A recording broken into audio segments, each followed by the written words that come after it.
और जो दोष रहित हैं, अग्नि दूसरों के भी दोषों को दूर करने की क्षमता रखती है। तो ऐसे भी यहाँ पर साधक हैं जो दूसरों के दोषों से प्रभावित नहीं होंगे, बल्कि दोषवान व्यक्ति उनके संपर्क में आए तो वे उनके दोषों को भी दूर कर देंगे। दो स्थिति है ना, साधक की साधना यदि कमजोर है तो वो अकेले रहते हुए तो अपने आप को संभाल लेता है, लेकिन जैसे ही कोई दोषी व्यक्ति उसके संपर्क में आता है तो फिर वो बेचारा नीचे आ जाता है। बोल जी मैं क्या करूं, मैं तो बिल्कुल शांत था, प्रसन्न था, मैं कुछ कह भी नहीं रहा था, इन्होंने आकर के ऐसे ऐसे बोला तो इसलिए फिर मेरे को भी गुस्सा आ गया। तो इस व्यक्ति ने उसका गुस्सा लाने में निमित्त बन गया ये। तो इसका मतलब उसकी साधना अभी थोड़ी कम थी, अगर ज्यादा होती तो वो इसके गुस्से को भी दूर करने में सक्षम हो जाता। तो यहाँ पर ऐसे अग्नि कल्पई, अग्नि के समान महात्मा भी हैं। तो अग्नि में ये सामर्थ्य होती है कि वो किसी के दोष से दूषित नहीं होता है, बल्कि कोई दूषित वस्तु अग्नि के संपर्क में आए तो वो उसके दोष को भी नष्ट कर देता है। तो ऐसे महात्मा यहाँ हैं। सततम संकुलम श्रीमद् ब्रह्म कल्पैर्महात्मभिः अभक्षैवायुभक्षैश्च शीर्णपर्णाशनैस्तथा फलमूलाशनैदान्तैर्जितदोषैर्जितेन्द्रियैः ऋषिभिर्बालखिल्यैश्च जपहोमापरायणैः अन्यैर्वैखानसैश्चैव समन्तादुपशोभितं वसिष्ठस्याश्रमपदं ब्रह्मलोकमिवापरं ददर्श जयतां श्रेष्ठो विश्वामित्रो महाबलः। सततम संकुलम, ऐसा जो इनका आश्रम है वो सतत संकुलम भरा रहता था, ऐसे ऐसे लोगों से खाली नहीं होता था। तो गुरुकुल को यदि भरना है तो उसका उपाय क्या है? जहां से ब्रह्मचारी, ब्रह्मचारिणी, सन्यासी, छोटे बच्चे, बड़े बच्चे पलायन ना करें, भागे नहीं, तो उसका उपाय क्या है? ऐसा वायुमंडल बनाएं जैसा वशिष्ठ ऋषि का आश्रम है। जब व्यक्ति को सुख मिलेगा, जिसकी आत्मा तृप्त होगी, तो भागेगा क्यों व्यक्ति? वहां से परेशान होकर सुख पाने के लिए तो यहां आया है, भाग के ही तो आया है। और यहां यदि उसको ऐसा सुख मिले, ऐसी दिव्यता मिले जिसकी उसको प्यास थी, तो व्यक्ति भागेगा क्यों? तो गुरुकुलों में या आश्रमों में या कहीं भी कोई व्यक्ति वहां पर आने के लिए आतुर हो, लाइन लगे वहां पर आने वालों की, वो कब हो सकता है? या तो लौकिक दृष्टि से व्यक्ति को इतना योग्य बनाया जाए कि भाई यहां से जो भी निकलते हैं वो सीधे IAS IPS ऑफिसर ही बनते हैं, इस लाइन में ही जाते हैं। या फिर आध्यात्मिक दृष्टि से ऐसे साधक हों जैसे इन्होंने बताया कि ये कैसे हैं, ब्रह्म ऋषिगण, देव ऋषिगण और सिद्धचारण, ऐसे ऐसे लोग जहां रहते हैं, और वो भी समूह का समूह, तो फिर लोग नहीं जाएंगे। तो इसलिए ये कह रहे हैं कि इनका जो आश्रम है वो सततम संकुलम, आश्रम सदा भरा रहता था। संकुलम मतलब भरा रहता था। श्रीमद् ब्रह्म कल्पैर महात्मा भी, कैसे महात्माओं से? ब्रह्म कल्पैर महात्मा भी, ब्रह्म के समान जो महात्मा है या अत्यंत जो ज्ञानी, ब्रह्म कल्पई माने ब्रह्म के समान। तो जैसे ब्रह्म निर्दोष है, जैसे ब्रह्म सबकी रक्षा करता है, सबके ऊपर करुणा करता है, सबकी भूलों को क्षमा करता है, जो जो भगवान का आचरण है ऐसा आचरण करने वाले, तो उनको कहा ब्रह्म कल्पई। ब्रह्म के समान महात्माओं के द्वारा सततम संकुलम, सतत भरा रहता था इनका आश्रम। तो उसको सुन करके भी हमें इतना अच्छा लग रहा है कि ऐसा आश्रम तो एक बार हम भी देखाएं और थोड़े दिन हम भी वहां रह के आ जाएं, ऐसे मन में आता है ना। तो वो तो मिलेगा नहीं, तो फिर सब मिलके अपने आश्रम को ऐसा बनाएं। और इनमें कैसे कैसे थे? अब भक्षई, अब मतलब अप पानी, कुछ पानी पे ही रहने वाले थे, तपस्वी थे ना। और कुछ अपभक्षय वायु भक्षयश्च, कुछ पानी भी नहीं पीते थे, केवल वायु के ऊपर ही रहते थे। अपभक्षय वायु भक्षयश्च शीर्ण शीर्ण पर्णा, सूखे पत्ते खाने वाले।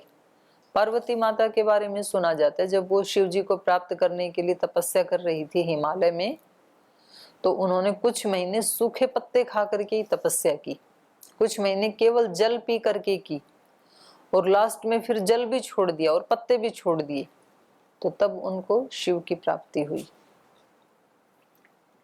तो ये यदि हम कोई बात नहीं खाना ना छोड़ें, तो खाने में हम इतना कर सकते हैं कि नितांत जितना आवश्यक है उतना ही खाएं। जैसे कि योगग्राम निरामयम में कितना दिया जाता है, व्यक्ति मरता नहीं है, जितना नितांत जरूरी है शरीर के लिए उतना तो दे दिया जाता है। और वो भी कैसा दिया जाता है, उबला हुआ। तो 10 दिन में वहां किसी भी रोग का रोगी आए, वो 10 दिन में उसकी प्रतिक्रिया ये होती है मैं बिल्कुल ठीक हो गया। तो उसमें ये एक आहारचर्या भी बहुत बड़ा कारण है। तो ऐसा आहारचर्या व्यक्ति खुद अपनी इच्छा से अपना ले, नहीं कि योगग्राम निरामयम में, क्योंकि वहां 2-3 दिन तो जाके चिल्लाते हैं, बाद में शरीर ढल जाता है, बाद में उनको दे तो भी उनको अच्छा नहीं लगता है। वो कहते हैं नहीं वैसा ही लिख दो हमारे लिए, तो उबली हुई लौकी की सब्जी, वही हमारे लिए जूस, वही लिखो, हमें रोटी दलिया ये नहीं चाहिए, ऐसे बोलते हैं फिर। और ये कहते हैं कि बहुत अच्छा लगा हमें यहाँ आकर के। तो अपनी ही इच्छा से ऐसे आहार हमें खुद ही खाने चाहिए। हम तो अपनी ही इच्छा से क्या बोलते हैं, बोले आज संडे है, आज इमरती बनाओ। संडे को तो उपवास कर लेते, पढ़ाई भी नहीं करनी थी, या खाने थे तो केवल अंकुरित खा लेते, या केवल जल जल के ऊपर रह जाते, या नींबू पानी पे रह जाते।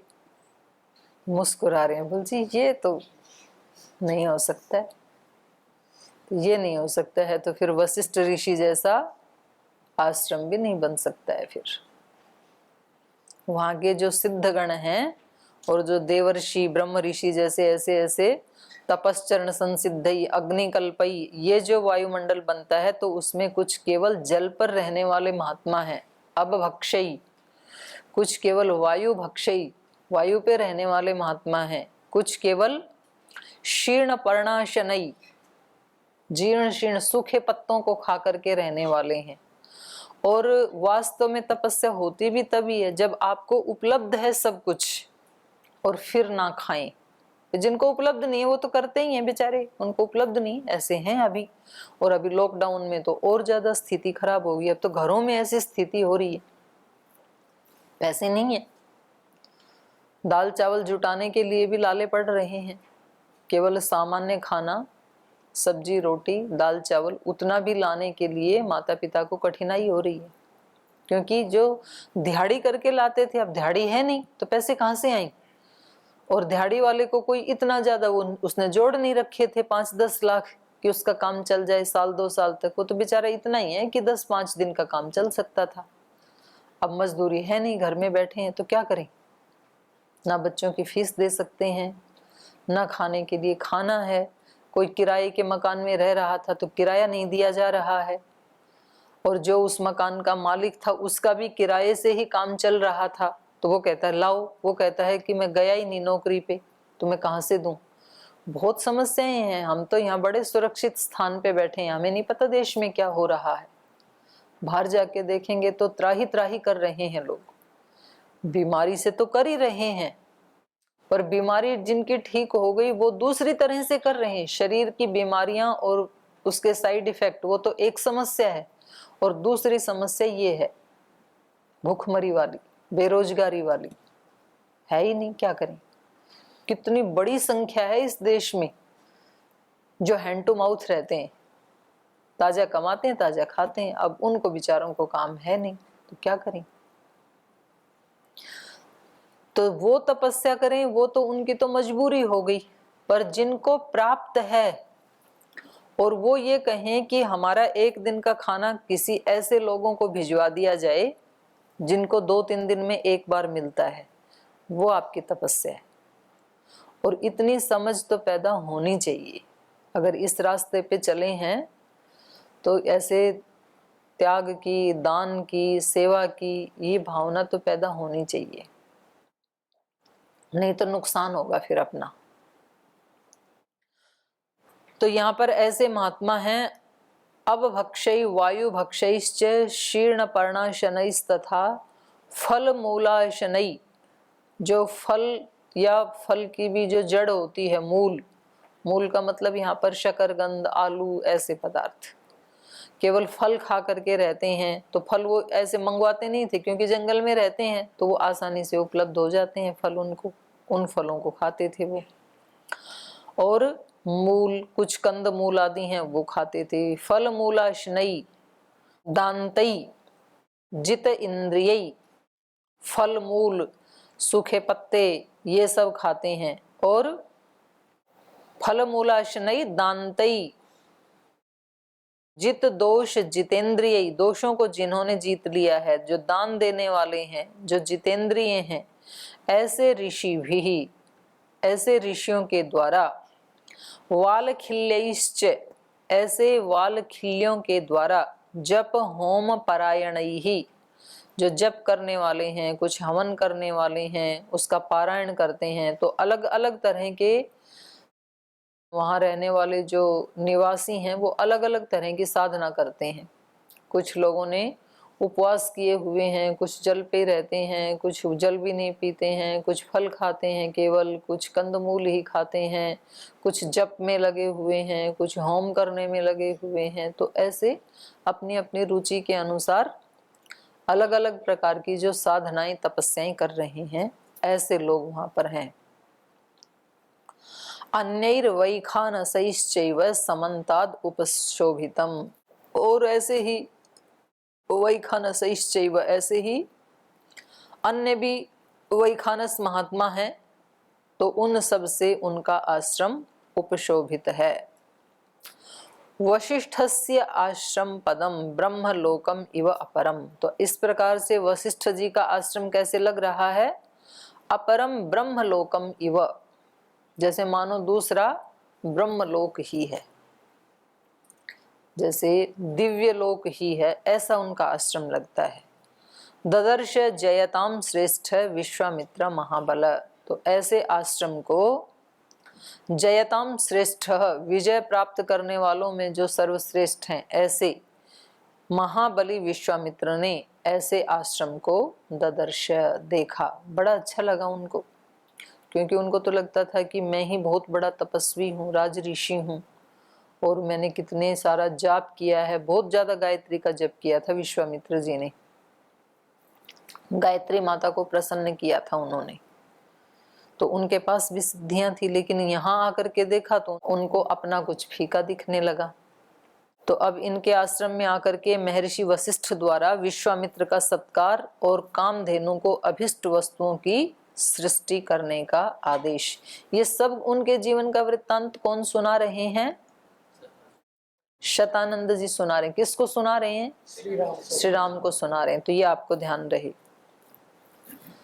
तम दृष्ट्वा परम प्रीतो विश्वामित्रो महाबलः प्रणतो विनयाद्वीरो वसिष्ठं जपतां वरं स्वागतं तव चेत्युक्तो वसिष्ठेन महात्मना आसनं चास्य भगवन् वसिष्ठो व्यादिदेशः उपविष्टाय च तदा विश्वामित्राय धीमते यथा न्यायं मुनिवरः फलमूलम् उपाहरत् प्रतिगृह्य तु तां पूजां वसिष्ठाद्राजसत्तमः तपोऽग्निहोत्र शिष्येषु कुशलं पर्यपृच्छतु विश्वामित्रो महातेजा वनस्पतिगणे तदा सर्वत्र कुशलं प्राह वसिष्ठो राजसत्तमम्।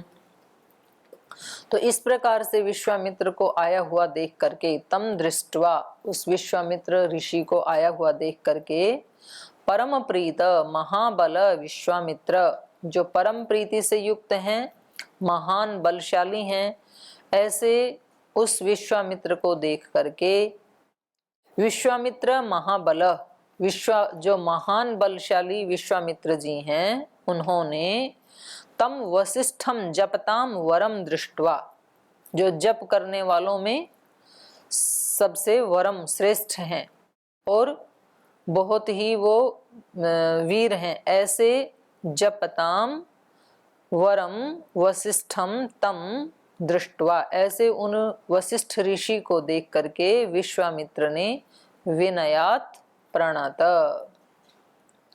उस विश्वामित्र वीर ने उनको विनय पूर्वक प्रणाम किया। तो उन्होंने भी फिर वशिष्ठ जी ने भी उनका स्वागत किया। स्वागतम तव चेत्युक्तो वशिष्ठेन महात्मना आसनं चास्य भगवन् वसिष्ठो व्याधिदेशः। तो उन्होंने कहा तब स्वागतम च, हे विश्वामित्र जी आपका स्वागत है हमारे आश्रम में। ऐसा वसिष्ठेन महात्मना च इति उक्त, ऐसा वशिष्ठ जी के द्वारा कहा गया कि आप हमारे आश्रम में आए, आपका स्वागत है। आसनम चास्य भगवन् वसिष्ठो व्याधिदेशः, तो उन्होंने उनको आसन दिया बैठने के लिए, आपका स्वागत है, आइए बैठिए। उपविष्टाय च तदा विश्वामित्राय धीमते यथा न्याय मुनिवरः फल मूलम उपाहरत।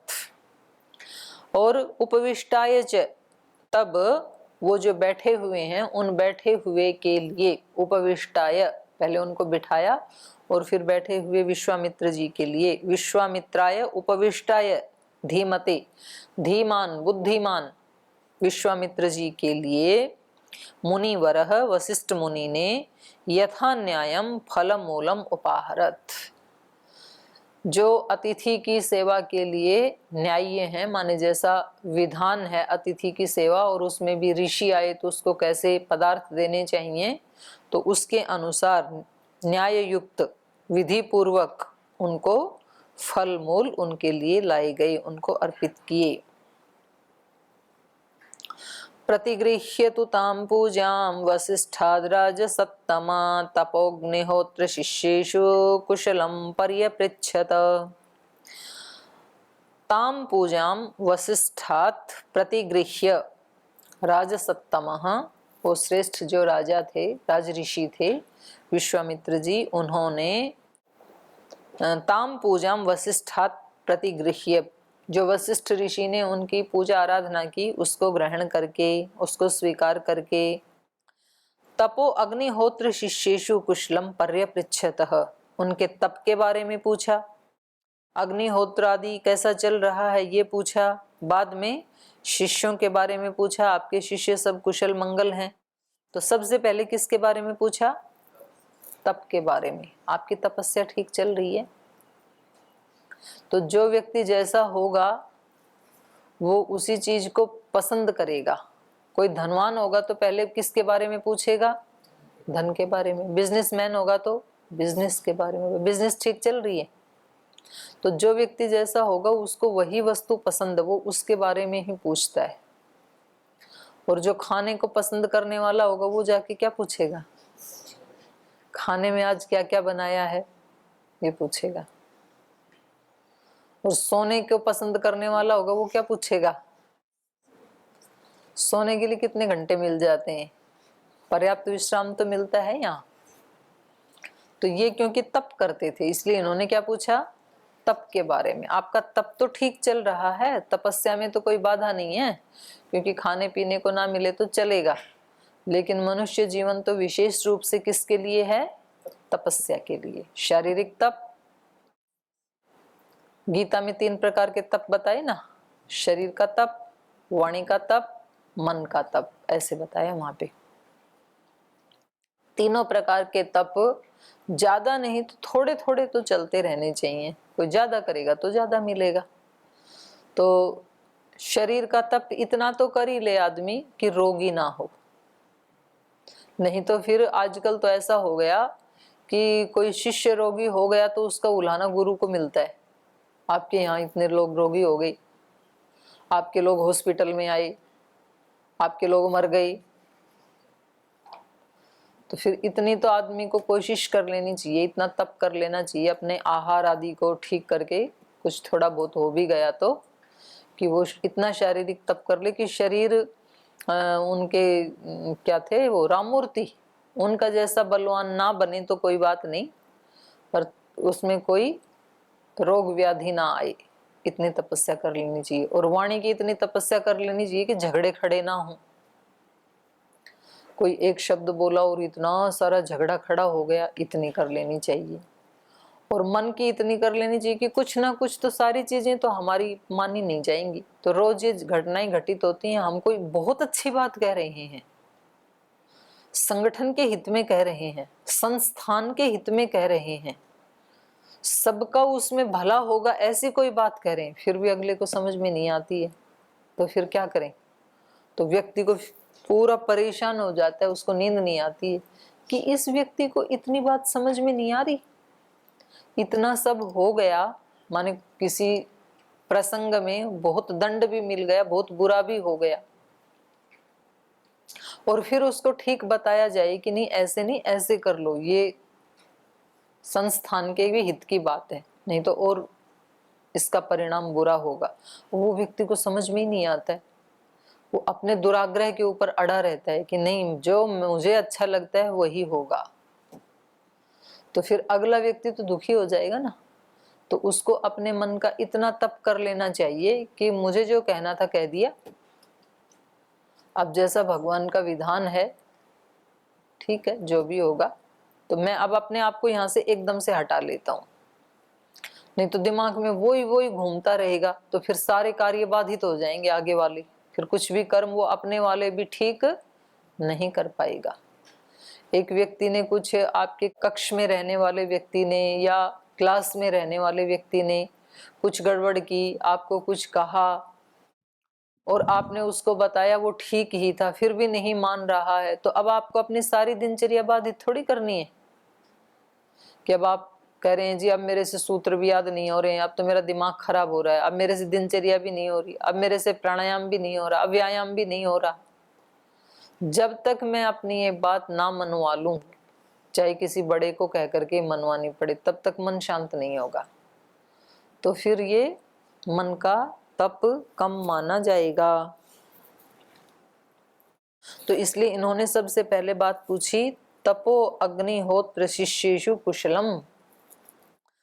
तप आपका कुशलता पूर्वक चल रहा है।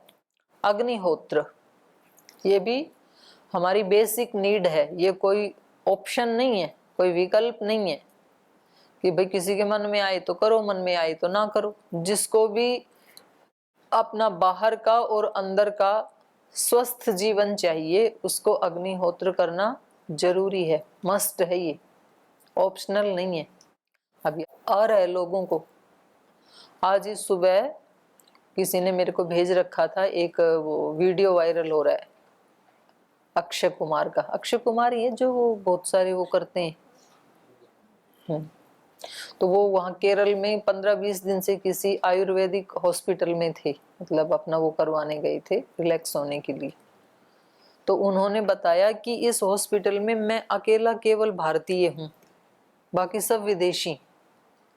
विदेश वाले तो यहाँ आकर के आयुर्वेदिक चिकित्सा ले रहे हैं और हमारे देश को पता ही नहीं है।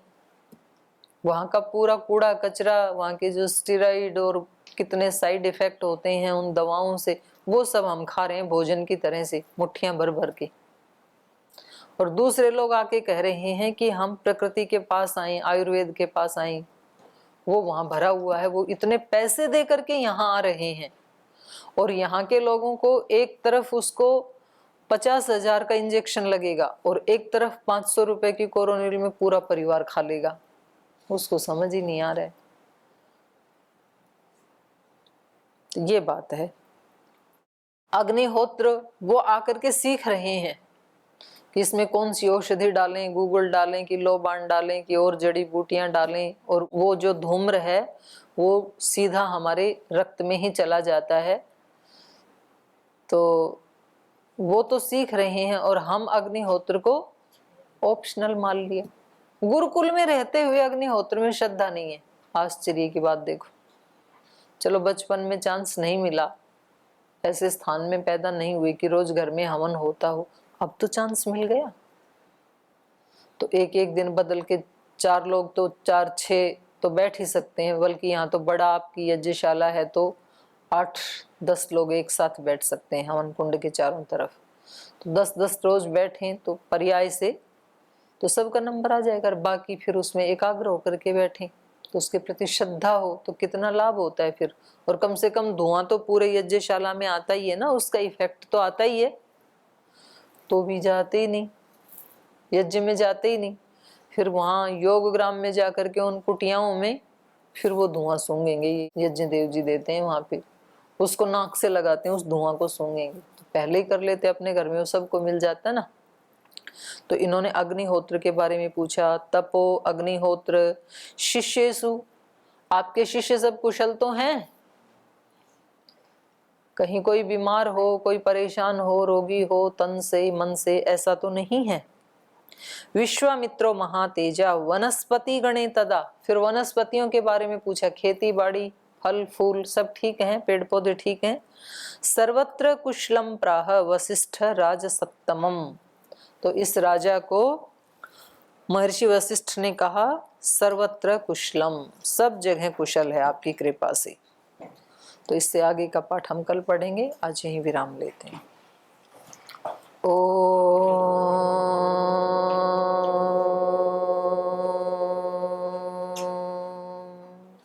शांति शांति शांति।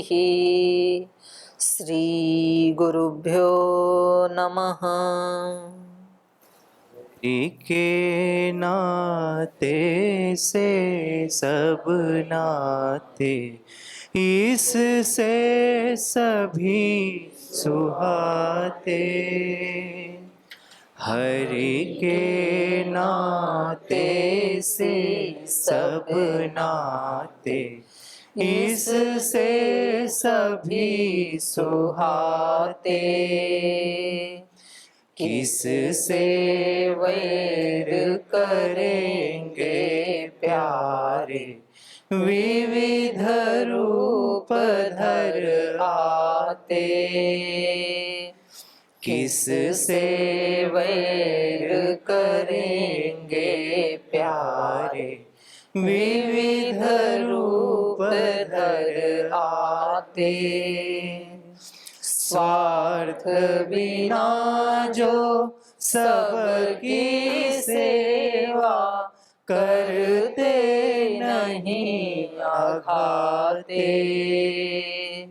स्वार्थ बिना जो सबकी सेवा करते नहीं आघाते।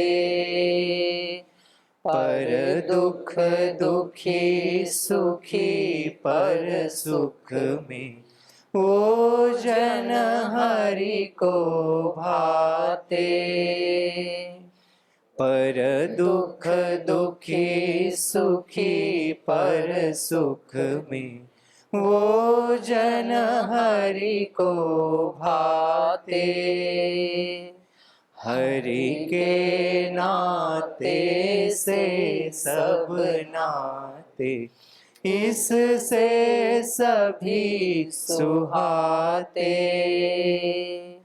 किस से वैर करेंगे प्यारे, विविध रूप धर आते।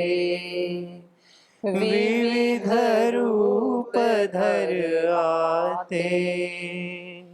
विविध रूप धर आते। ओम श्री गुरुभ्यो नमः।